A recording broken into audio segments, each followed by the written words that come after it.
Welcome to Rent Can Vlog. Hi, I'm Rent. Do you know how when you watch a show, read a novel, or anything about something mysterious, you try to predict how it's going to turn out like for the characters? Stories about FBI cases, court trials, and stuff like that, for example. Well, I do. I want to talk about cereal, and I don't mean the Kellogg cereal you eat in the morning. I'm talking about the non-fictional podcast run by Sarah Koenig. So if you haven't heard of it, it investigates an odd case back from 1999. It's about a 17-year-old guy named Adnan Syed being arrested for murdering his ex-girlfriend, Haven Lee. But to be honest, I don't think he's guilty. Adnan's arrest is mostly based on unreliable evidence such as confessions from his friends, and telephone records, which is what Serial further investigates.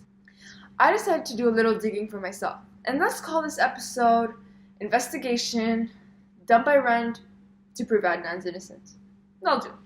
Anyways, I looked into a bunch of sources, including the podcast itself, and to be more specific with that, the first episode. Let's start there. I recommend that you listen to the episode so you know what is going on and who is who. First, Jay Wild is brought into the station to be interrogated. He tells his story about what happened, and soon after I'm done. I don't like it. It's not really because of what he said, but it's more on how he said it. Jay seems very confident with his explanation, but at the same time, as he's explaining, he's concerned and not sure about what to say. And that's because of the million times he says, He doesn't seem innocent. I don't really like the vibes coming out of him. Like, listen. Why don't you go ahead and tell us what you know about the death of Haley? Okay. Had left out, went shopping with a friend of mine, an ex-friend of mine, Adnan. We had a conversation. During the conversation, he stated that he was going to kill that bitch, referring to Haley. I took it with context. It didn't stand out my head. Let me go back to when I said that telephone records are unreliable.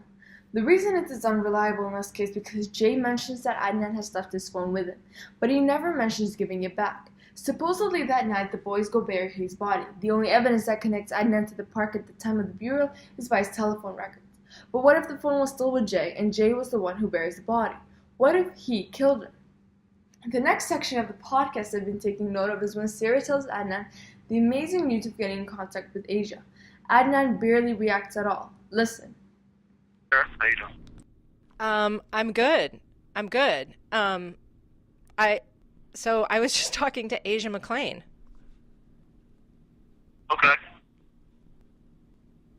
You don't sound very excited. I really, His reaction shows that he is not a murderer. If he is the murderer, then he should be very happy that he'll be getting away with it. If he isn't, then he should react the way he does. It probably is because he doesn't want to have his hopes up so they get crushed again, or because he's remembering the loss of a great friend, and is realizing that the murderer is still out there. Like, that makes a lot of sense. I'm pretty sure that's how I would react if I've spent almost half of my life in prison, and all I've been trying to do is be proven innocent. Now let's take a look at Asia's letters to Adnan from 1999. In the letter, Asia's reminding Adnan that she talked to him during the approximate time that Hay was killed. She says, I'm not sure if you remember talking to me in the library on January 13th, but I remember chatting with you. This is extra proof that Adnan wasn't there during the murder of Heyman Lee. He didn't do it. So far, we looked at Jay's sketchy conversation with the police, Adnan's dull reaction to Sarah's big news, and Asia's supporting letter to Adnan. Now let's continue. There are two mainstream news articles that stand out the most of the million others and show that Adnan's not guilty. At the same time, the second article slightly supports my idea that Jay might be the murderer. Article 1 is written by Natasha Vargas Cooper with the title of Exclusive Jay. Key witness from Serial tells the story for first time, part 1. This article is written based on another interview that Natasha has with Jay Wild himself, discussing the events of January 13th, 1999.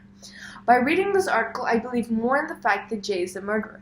He says an almost completely different story from the first episode, which I played earlier. In the episode, he mentions personally burying her with Adnan. In the article, he mentions going back home while Adnan goes bury the body. That is a big change. It is obviously a lie. It's kind of hard, actually almost impossible to forget if you ever buried a human being, unless you're a psychopath. The other article is written by Pamela and Jill, addressing all the small investigations done by other serial fans.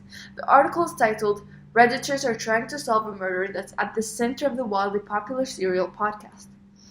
The article is made up of 6 different theories on what possibly might have happened to Hay. Only one stands out to me. Theory number 2, Jay and his friend Jen did it.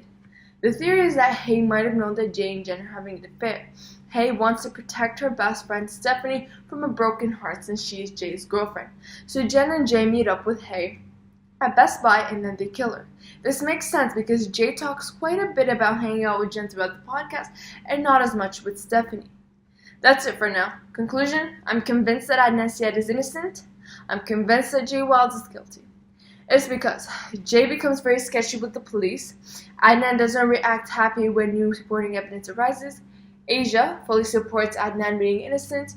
Jay is caught admitting to a different story. And there's a good theory that indicates Jay is a possible murder suspect. I hope you enjoyed this vlog and you came down to the right conclusion as me towards Adnan's innocence. Thank you for watching and I'll talk to you later. Hold up.